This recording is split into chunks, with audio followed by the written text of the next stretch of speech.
నమస్తే. TDP Mahanadu grand success అయింది. దీనిపై ఇటు జగన్మోహన్ రెడ్డి అటు ఆ పార్టీ నాయకులు ఎలా స్పందించినా కూడా ఈ ఎఫెక్ట్ అయితే వైసీపీ మీద బాగానే పడ్డట్టు కనిపిస్తోంది. ఇదిలా ఉంటే మహానాడులో టీడీపీ ప్రకటించిన తీర్మానాల పట్ల ఇటు ప్రజల్లో అటు కార్యకర్తల్లో హర్షం వ్యక్తమవుతుంది. మరి మహానాడు ఎఫెక్ట్ వైసీపీ మీద ఎలా పడింది, మరి ఆ పార్టీకి వెళ్ళినటువంటి సందేశం ఏంటి అన్న విషయాలను ఈ రోజు ప్రైమ్ టైం డిబేట్లో చర్చిద్దాం. మనతో పాటు డిబేట్లో పార్టిసిపేట్ చేసేందుకు స్టూడియోలో ఉన్నారు సీనియర్ జర్నలిస్ట్ సత్యమూర్తి గారు, అలాగే మరో senior journalist doctor Durga Vadlamani గారు. నమస్కారం సార్. నమస్కారం మేడం.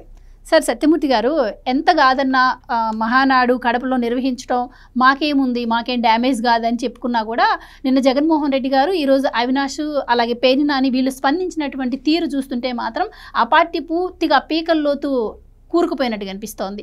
సో మరి ఈ మహానాడు ద్వారా కడపలో నిర్వహించడం ద్వారా మరి వైసీపీకి ఎలాంటి సందేశం వెళ్ళిందంటారు? మహానాడు తొలి రోజు నుంచి కూడా ఏ ప్రసంగంలో కూడా జగన్మోహన్ రెడ్డి పేరు ప్రస్తావించవద్దు, జగన్మోహన్ రెడ్డి పార్టీ గురించి మాట్లాడాల్సిన అవసరం లేదు, ప్రజలు తీర్పు చెప్పేశారు కాబట్టి మనం రీబిల్డ్ ఆంధ్రప్రదేశ్ వైపు వెళ్ళాలి, దానికి సంబంధించిన చర్చలే జరగాలి అని చెప్పి మహానాడు నిర్వాహకులు స్పెసిఫిక్ గైడ్లైన్స్ ఇచ్చుకున్నారు. వాళ్ళు మాట్లాడే వాళ్ళకి వాళ్ళందరికీ కూడా ఎవరికైనా సరే ఈ జగన్మోహన్ రెడ్డి గురించి మాట్లాడటం టైం వేస్ట్. మనం ఇప్పుడు గెలిచున్నాం, కూటమి ప్రభుత్వం అధికారంలో ఉంది. ఈ కూటమి ప్రభుత్వం అధికారంలో ఉన్నప్పుడు జన సంక్షేమం కోసమే పనిచేయాలి, అంతే తప్ప మనం ఈ రాజకీయపరమైన విమర్శలు ప్రతి విమర్శలు చేసుకుంటూ టైం వేస్ట్ చేసుకోవద్దు అనేది మహానాడు మొదటి ప్రసంగం నుంచి చివరి ప్రసంగం వరకు అదే తీరులో ఉండాలి అని వాళ్ళు ప్లాన్ చేసుకున్నారు, అట్లాగే చేశారు. జగన్మోహన్ రెడ్డికి మరి కడపలో మీటింగ్ పెట్టడం, అంతమంది జనం రావటం, ఆఖరి రోజు మూడో రోజు పబ్లిక్ మీటింగ్కి అయితే అసలు వాళ్ళ ఎస్టిమేషను 5 లక్షలు వేసుకుంటే 5 లక్షల కన్నా ఎక్కువ మంది వచ్చారు. ఎక్కువ మంది రావటంతో పార్టీ అధ్యక్షుడు చంద్రబాబు నాయుడు అది చూసి ఆనందభరితుడైపోయాడు. అంటే సాధారణంగా ఏంటంటే అధికారంలో ఉన్న పార్టీకి ప్రజల నుంచి అంత రెస్పాన్స్ రాదు. అధికారంలో ఉన్న పార్టీ అంటే ఓటేసాము గెలిచారు కదా, ఇంకా మనం అక్కడ దాకా వెళ్ళటం ఎందుకు అని ఆగిపోతారు ప్రజలు. ప్రతిపక్షంలో ఉన్నప్పుడు కసిగా వచ్చి పార్టిసిపేట్ చేసి ఓట్లు గుద్దుతారు. అటువంటి సిచ్యుయేషన్లో అధికారంలోకి వచ్చిన తర్వాత కూడా మనం తెలుగుదేశం పార్టీని కాపాడుకోవాల్సిన అవసరం ఉంది రాష్ట్రం కోసం అని ఒక సందేశం ఇచ్చేలాగా వాళ్ళు ఎక్స్పెక్ట్ చేసిన దానికన్నా ఎక్కువ మంది జనం వస్తే ఆయన సంతోషపడిపోయి ఈ మొత్తం సభ నిర్వహించిన కడప ఎమ్మెల్యే మాధవిరెడ్డి హస్బెండ్ శ్రీనివాసరెడ్డిని, ఆయన పాలిట్ బ్యూరో సభ్యుడు కూడా, ఆయన వైపు ఇట్లా చంద్రబాబు నాయుడు ఇట్లా చూడంగానే ఆయన వలవల ఏడ్చాడు, ఆనంద బాష్పాలు ఉప్పు తబ్బిపోయి. అంతమంది జనాన్ని చూసి ఆయన ఎంత భావోద్వేగానికి గురయ్యాడు అంటే మొత్తం అతని మీద అతనే నిర్వహణ అంతా అతనే టేకప్ చేశాడు. అటువంటిది తను పడ్డ కష్టానికి ఫలితం వచ్చింది, తను పడ్డ కష్టాన్ని అధినేత గుర్తించాడు అని చెప్పి శ్రీనివాసరెడ్డి ఆ భావోద్వేగానికి గురి కావటం, అది చూస్తే నిజంగా అదొక అద్భుతమైన సన్నివేశం. కానీ భారీగా హాజరయ్యారు అని మీరు చెప్తున్నారు, కానీ వైసీపీ సాక్షి మీడియాలో మాత్రం అసలు మెనూ చూపించి ప్రజలను అట్రాక్ట్ చేసే ప్రయత్నం చేశారు. వచ్చిన వాళ్ళు ఫుడ్ తెప్పించి చంద్రబాబు గారు బ్రతిలాడుకున్నా కూడా ఆ సభలో కూర్చోలేదని చెప్పి డిబేట్లే కండక్ట్ చేస్తుంది సార్. దీన్ని ఎలా చూడొచ్చు? అదే సైకోల విషయం కొంచెం పక్కన పెడితే సైకిల్ గురించి కూడా చెప్తాను. ఇంకొక చిన్న సంఘటన చెప్పిన తర్వాత ఈ సైకిల్ గురించి మాట్లాడతా. లోకేష్ యువగళం పాదయాత్ర చేసిన దాని మీద ఒక కాఫీ టేబుల్ బుక్ తీసుకెళ్ళి లాస్ట్ టైం ప్రధానమంత్రికి ఇచ్చారు కదా, ఆ బుక్ కాపీని చంద్రబాబు నాయుడికి ఇచ్చిన తర్వాత ఆయన మొత్తం అవన్నీ చూస్తూ కూర్చుంటే నారా లోకేష్ తండ్రికి కాళ్ళకి దండం పెట్టే ఆ వీడియో కొన్ని కోట్ల వ్యూస్ వచ్చినాయి. అంటే కొన్ని కోట్ల మంది ఆ వీడియోని చూశారు, ఇంకా చూస్తున్నారు, ఇప్పటికీ చూస్తూ ఉన్నారు. నారా లోకేష్ వంగి తండ్రి కాళ్ళకి దండం పెడుతూ ఉంటే తండ్రి భుజం తట్టి చాలామంది కాళ్ళు టచ్ చేస్తుంటే చంద్రబాబు నాయుడు వద్దని చెప్పాడు. మీరు నా కాళ్ళకి దండం పెడితే నేను మీ కాళ్ళకి దండం పెడతానని చెప్పాడు. కాళ్ళకి దండం పెట్టడం అనేది మంచి సంస్కృతి కాదు అని చెప్పాడు. కానీ లోకేష్ సొంత కొడుకు కదా, అతను ఇంత అచీవ్మెంట్ చేసి యోగళం పాదయాత్ర చేసి దాన్ని ఒక పుస్తక రూపంలో తీసుకొచ్చి ఆయనకి బహుకరిస్తే ఆయన ఆనందపడిపోయాడు. తండ్రి ఆనందపడుతున్నాడని చెప్పి ఈయన ఆనందపడిపోయి ఆయనకి పాదాభివందనం చేశాడు. ఈ 2 సీన్లు మహానాడులో అసలు మొత్తం ప్రజలందరూ కళ్ళు విప్పార్చుకొని చూస్తున్న సంఘటనలు. ఇంకా ఈ సైకిల్ విషయానికి వస్తే ఇంకా అంటే వాళ్ళ గురించి మనం ఎంత తక్కువ మాట్లాడుకుంటే అంత మంచిది.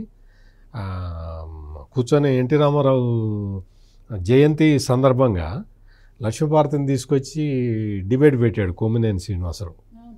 కొమ్మినేని చేస్తే ఒక చేదు సంఘటన జరిగింది. అటువంటి పనులు చేస్తుంటారు ఆ సాక్షి వాళ్ళు వీళ్ళందరూ కూడా. ఆ సంఘటన గురించి వివరంగా చెప్పచ్చు, కానీ మన సంస్కారం అడ్డం వస్తుంది. అందుకని ఇక్కడ ఏంటి అంటే ఈ సైకోలు వాళ్ళు చేసే పనులు, వాళ్ళు వచ్చి మహానాడు గురించి విమర్శించటం, మహానాడు గురించి అసలు అక్కడికి వెళ్ళి చూసావా, అక్కడ ఎట్లా ఉందో చూసి వచ్చావా? నీకు ఎమ్మెల్యే అయినా మంత్రి అయినా సామాన్య కార్యకర్త అయినా అందరూ లైన్లో నిలబడి తినాల్సిందే. చూసిరాపు వెళ్ళి వాళ్ళకి సపరేట్గా టేబుల్స్ ఎంక్లోజర్స్ పెట్టినా కానీ ఆ సపరేట్ ఎంక్లోజర్స్లో టేబుల్స్ దగ్గర ఎవడు కూర్చోాలా? మంత్రులు కూర్చోాలా, ఎమ్మెల్యేలు కూర్చోాలా, ఎంపీలు కూర్చోాలా, కేంద్ర మంత్రులు కూడా కూర్చోాలా. వాళ్ళందరూ వెళ్ళి కార్యకర్తలతో నిలబడి భోజనం చేసి వచ్చారు. అది తెలుగుదేశం కల్చరు. తెలుగుదేశం కల్చర్ అట్లా ఉంది కాబట్టే ఇంత పకడ్బందీగా ఉంది. 151 సీట్లు వచ్చిన జగన్మోహన్ రెడ్డిని ప్రజలు తిప్పి ఈడ్చి అవతల పడేసి కొట్టడానికి, తొక్కేయటానికి తెలుగుదేశం పార్టీ కార్యకర్తలు అంత ఉత్సాహంగా పనిచేశారు. రైట్ మేడం, దీనిపైన ఈరోజు అవినాష్ రెడ్డి గారు కూడా స్పందించడం జరిగింది. కోట్లు ఖర్చు పెట్టి మహానాడు నిర్వహించారు, కానీ ఈ మహానాడు కేవలం ఆత్మస్తుతి పర్నిందలాగే ఉంది అని కావాలని చెప్పి వైఎస్ఆర్కి కడప సెంటిమెంట్ అని తెలిసి ఆయన విగ్రహం చుట్టూ కావాలని టీడీపీ జెండాలు కట్టారని చెప్పి కూడా ఆయన మాట్లాడటం జరుగుతుంది. సో ఏ విధంగా చూడొచ్చుంటారు?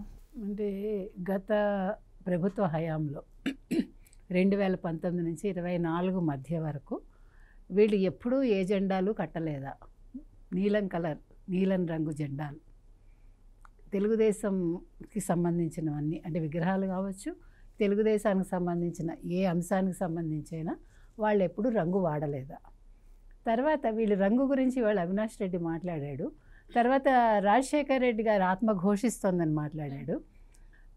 ఆయన ఒక్కసారి ఒకదానికి మాత్రం బదులు చెప్పాలి. లిక్కర్ స్కాండల్లో వీళ్ళందరూ చిక్కితే రాజశేఖర రెడ్డి ఆత్మ ఘోషించలేదా? సంతోషపడదేమో. కాదు, కాదు, మద్యం కళ్ళలోంచి కారింది. కాకపోతే ఇక్కడ నేను చెప్పేది ఏంటంటే, ఒక పసుపు రంగు చీర కట్టుకున్నప్పుడు చెల్లెల్ని ఇంత నీచంగా మాట్లాడాడు, నీచంగా మాట్లాడించాడు. మరి ఆ రోజు రాజశేఖర రెడ్డి గారు ఆత్మ ఘోషించలేదు? తమ్ముడిని వేసేస్తే అడ్డంగా తమ్ముడిని నరికేస్తే కూడా రాజశేఖర రెడ్డి ఆత్మ ఘోషించలేదు. కానీ భార్యని, రాజశేఖర రెడ్డి గారి భార్య విజయమ్మ గారి క్యారెక్టర్ అసాసినేషన్ చేసినప్పుడు మరి రాజశేఖర రెడ్డి గారి ఆత్మ ఘోషించలేదు. అలాగే ఆ పార్టీ గౌరవ అధ్యక్షురాలు పదవి నుంచి ఆ రోజు ఆటోమేటిక్గా తీసేసి తర్వాత అది చెల్లదంటే మళ్ళీ చచ్చినట్టు మేము అసలు అలా ఎక్కడన్నాం అని వాళ్ళే అబద్ధం చెప్పారు. సో మీరు ఇవన్నీ చేసినప్పుడు మీకు ఆత్మ ఘోషించదు ఆయన ఆత్మ. తర్వాత ఆవిడ పచ్చచీర కట్టుకుందని రోజా మాట్లాడింది, మొన్న కూడా వీడియో చక్కర్లు కొట్టింది, చూశారు కదా మీరు. అసలు రోజాకి ఏం సంబంధం అండి? ఒకటి. రెండు, అసలు నువ్వు చెల్లెల్ని ఇంట్లోంచి పంపించేశాక ఆవిడ ఏ పార్టీ ఆఫీస్కి వెళ్తే నీకెందుకు, ఆవిడ ఎక్కడికి వెళ్తే నీకెందుకు? ఇంకొకటండి, అసలు వీళ్ళకి బుద్ధి బుర్ర లేకపోతే వైసీపీ వాళ్ళకి, ఇప్పుడు రాజశేఖర్ రెడ్డి గారు, చంద్రబాబు నాయుడు గారు అసెంబ్లీలో కొట్టుకుంటారు, సాయంకాలం బయట కలుసుకుని ఫ్రెండ్లీగా మాట్లాడుకునేవాళ్ళు వాళ్ళు చక్కగా. పొద్దుటూరు మాజీ ఎమ్మెల్యే ఒక ఆయన ఉన్నాడు, రాచమల్లు శివప్రసాద్ రెడ్డి అని. ఆయన అయితే అసలు షర్మిల రాజశేఖర రెడ్డికి పుట్టలేదు అన్నాడు. మరి అవినాష్ రెడ్డి అది వినలేదమ్మా, చేయలేదండి. వీళ్ళకి కొన్నిసార్లు కళ్ళు ముక్కు చెవులు పనిచేయవు పాపం. అంటే వాళ్ళకి ఏవి వినపడకూడదు అనుకుంటారో అప్పుడు వాళ్ళకి పనిచేయవు అనమాట.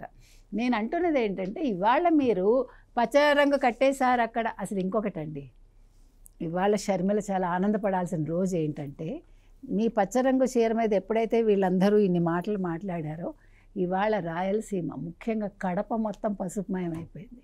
కడప మొత్తం పసుపు చీరలు కట్టుకున్న మహిళలతోటి ఇవాళ కళకళలాడింది.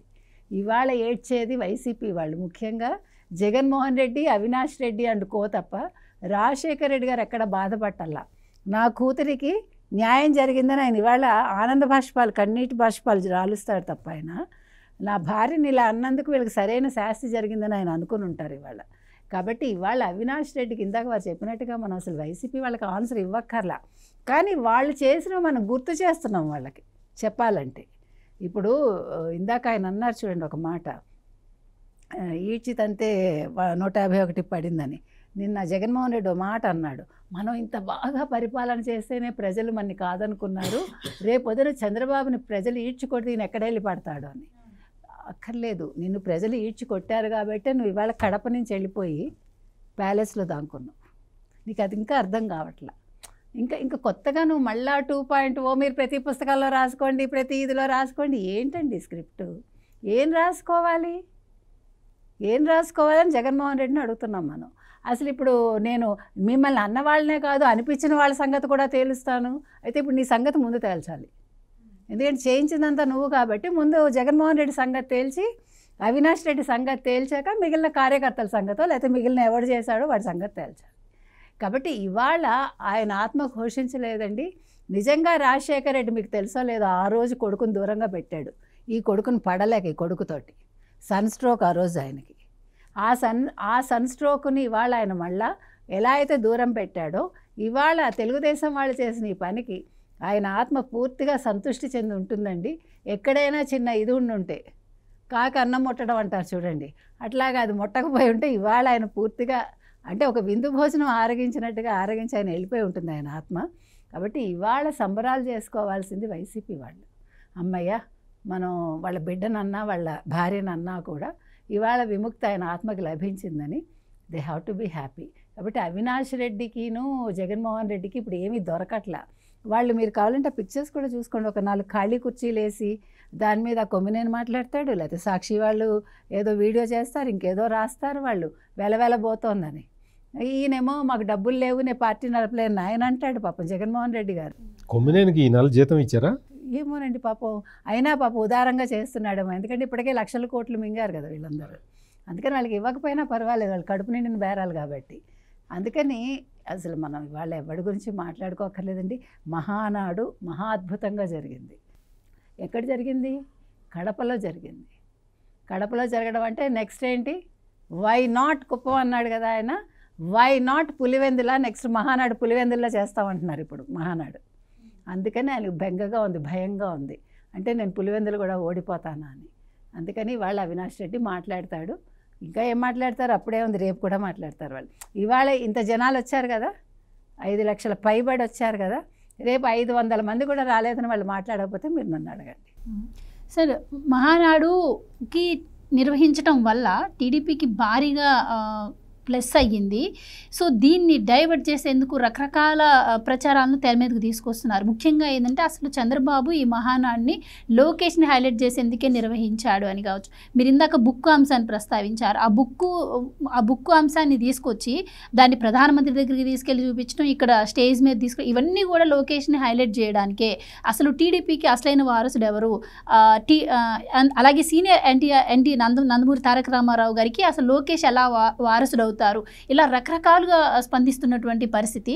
అసలు లోకేష్ని హైలైట్ చేయడం కోసం, వర్కింగ్ ప్రెసిడెంట్ పదవి ఇప్పించడం కోసం కొంతమంది సీనియర్స్ని ఎవరైతే లోకేష్ దూరం పెట్టారో వాళ్ళందరినీ స్టేజ్ మీద తీసుకొచ్చి వాళ్ళందరూ ఏదో డిమాండ్ చేస్తున్నట్టు క్రియేట్ చేయడం, ఇదంతా కూడా లోకేష్ గారి కోసం అని చెప్పి అంటున్నటువంటి పరిస్థితి ఎలా చూడొచ్చు అంటారు? అసలు యాక్చువల్గా లోకేష్ ఇంత హైలైట్ కావడానికి కారణం జగన్మోహన్ రెడ్డి.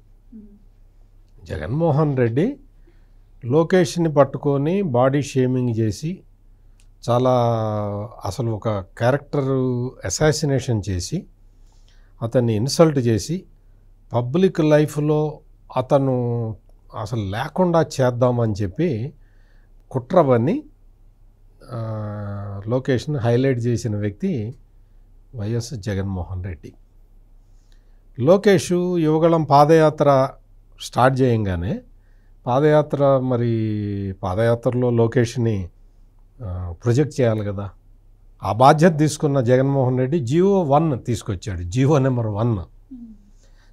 నెంబర్ 1 తీసుకొచ్చి పాదయాత్రను ఆపటానికి ప్రయత్నం చేసిన వ్యక్తి వైఎస్ జగన్మోహన్ రెడ్డి. ఈ YS Jaganmohan Reddy GO number 1 issue చేసి ఉండకపోతే మామూలుగా లోకేష్ పాదయాత్ర మామూలుగా చేసినట్టయితే అసలు మరి నిజంగా ఇంత ప్రాచుర్యం వచ్చి ఉండేది కాదేమో. అడుగడుగున ఆపి పోలీసుల్ని పంపించి డ్రోన్ కెమెరాలు పంపించి ఆ డ్రోన్లతోటి తీసి జనం లేరు అని చెప్పి ప్రచారం చేసి లోకేష్ మాట్లాడుతుంటే మైక్ లాక్కుపోయి ప్రచార రథం లాక్కొని పోయి నువ్వు ఆఖరికి స్టూల్ ఎక్కి మాడితే స్టూల్ పిక్కొని పోయి ఇంత చేయటంతో నారా లోకేష్కి ఒక విషయం అర్థమైంది. అచ్చా, జగన్మోహన్ రెడ్డి నేను పాపులర్ కావటానికి తహతలాడుతున్నాడు, నేను పాపులర్ అయ్యి తీరాలి అని చెప్పి ఆయన పాపులర్ అయ్యాడు. ఇది జరిగిన కథ. అందుకని లోకేష్ని కొత్తగా ఇప్పుడు ఎవరో ప్రొజెక్ట్ చేయాల్సిన అవసరం లేదు. ఆయన ఫోన్లో మాట్లాడి TCS 15,000 ఉద్యోగాలు చేర్చుకునేలాగా ఒప్పించటం బట్టే నీకు లోకేష్ ఎంత పవర్ఫుల్లో అందరికీ రాష్ట్ర ప్రజలకు అర్థమైంది.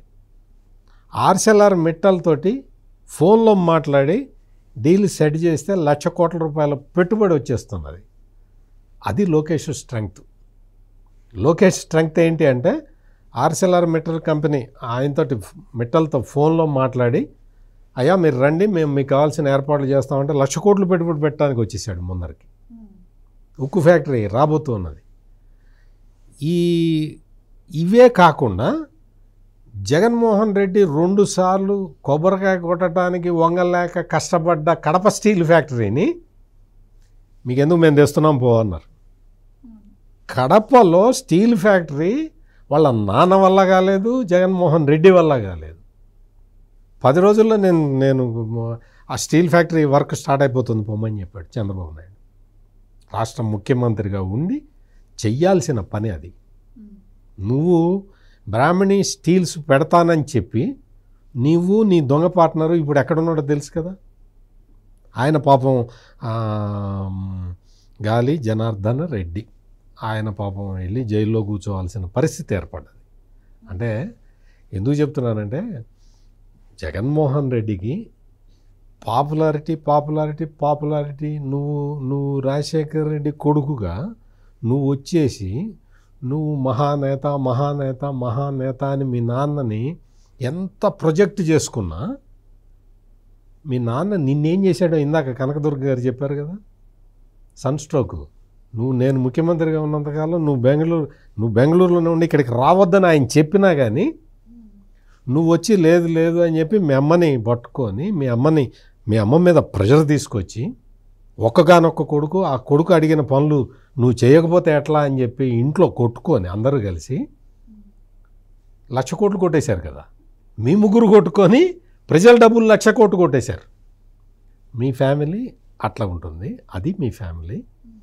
ఇక్కడ మొత్తం తెలుగుదేశం కుటుంబ సభ్యులు అందరూ వచ్చి కూర్చున్నారు. వాళ్ళు భోజనాలు పెట్టారు, ఎవరికి వాడు సర్వ్ చేసుకొని తిన్నాడు. పబ్లిక్ మీటింగ్ అటెండ్ అయ్యారు. పబ్లిక్ మీటింగ్లో అందరూ పార్టిసిపేట్ చేశారు. ఆ పసుపు జెండాలు నిజంగా అన్ని పసుపు జెండాలు చూస్తే జగన్మోహన్ రెడ్డికి వాళ్ళ చెల్లెల చీర గుర్తొచ్చిందో ఏమో కానీ చాలా బాధపడిపోతున్నాడు. మొత్తం అసలు ఎంత బాధపడుతున్నాడంటే అసలు ఇంకొక ట్రాజడీ ఏంటంటే అసలు జగన్మోహన్ రెడ్డి జీవితంలో అత్యంత దురదృష్టకరమైన విషయం ఏంటి అంటే రోజు కూడా దురదృష్టకరమైన రోజు ఏంటి అంటే పులివెందుల నిండా పచ్చ జెండాలు ఉన్నాయి. పులివెందుల నిండా పచ్చ జెండాలు. జగన్మోహన్ రెడ్డి గల్లీలో కూడా మొత్తం ఆ వీధిలో కూడా పసుపు జెండా రెపరెపలాడుతుంది 3 రోజుల నుంచి.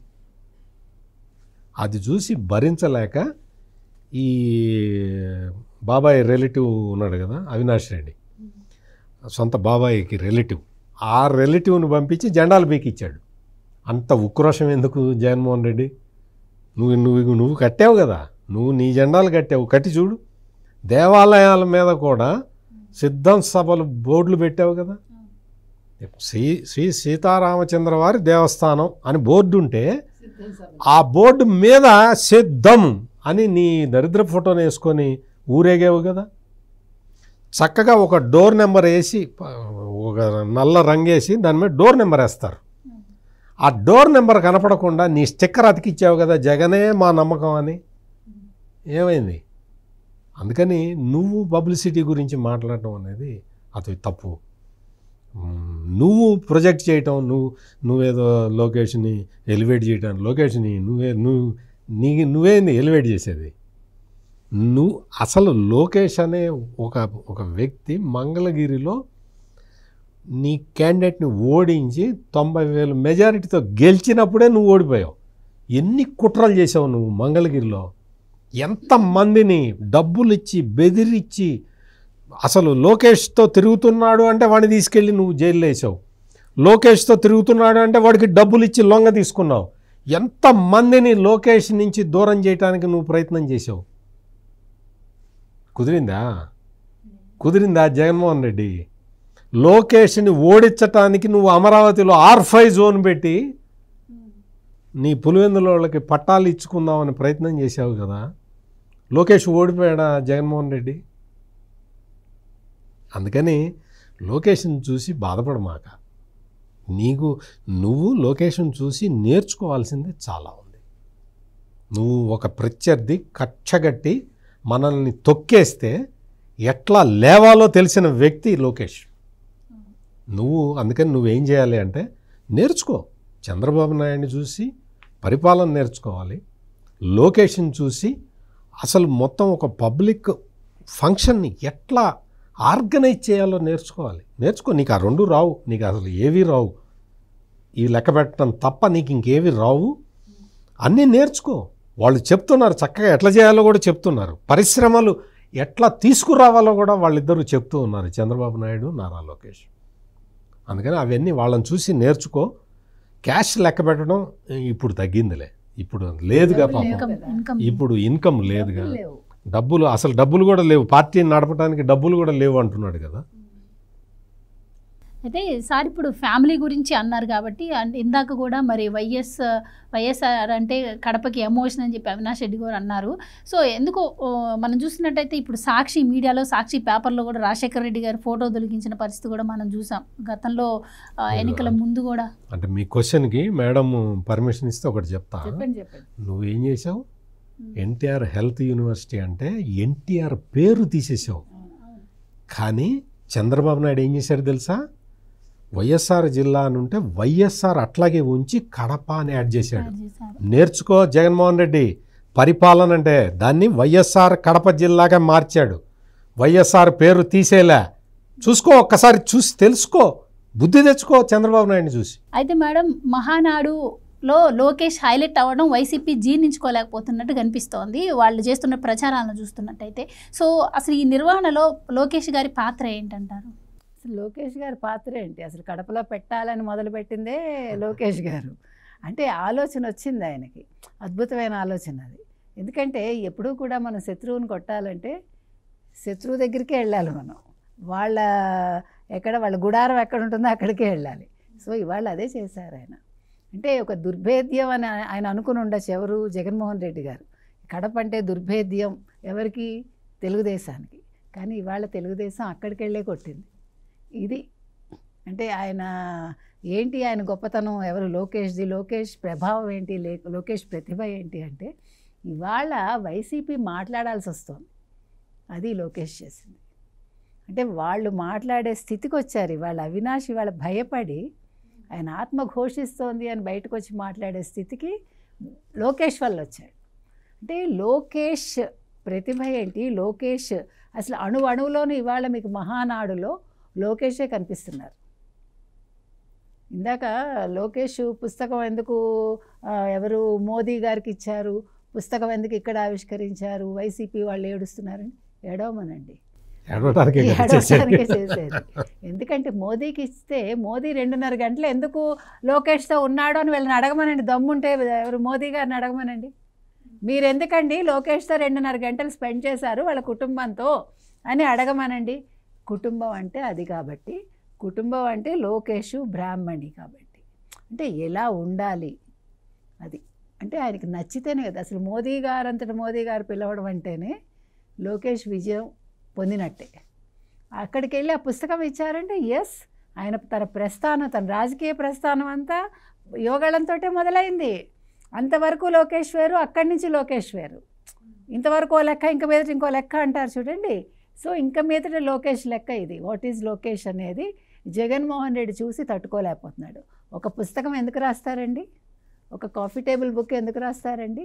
10 మందికి తెలియాలంటే, మీరు ఉన్నత స్థితికి రావాలంటే, అది రాజకీయంగా కావచ్చు, జీవితంలో కావచ్చు, ఏ రకంగానైనా ఒక మనిషి ఉన్నత స్థితికి రావాలంటే పడే కష్టాలేంటి, మనకి ప్రత్యర్థులు ఏ రకంగా కష్టాలు ఇస్తారు, ముఖ్యంగా కడప వాళ్ళు ఎలాంటి కష్టాలు పెడతారు, ముఖ్యంగా ఫ్యాక్షనిస్టులు ఏ రకంగా కష్టాలు పెడతారు, అందరికంటే ఎక్కువగా వైసీపీ వాళ్ళు ఎలా పెడతారు, ఇవన్నీ అందులో చెప్పాడు ఆయన.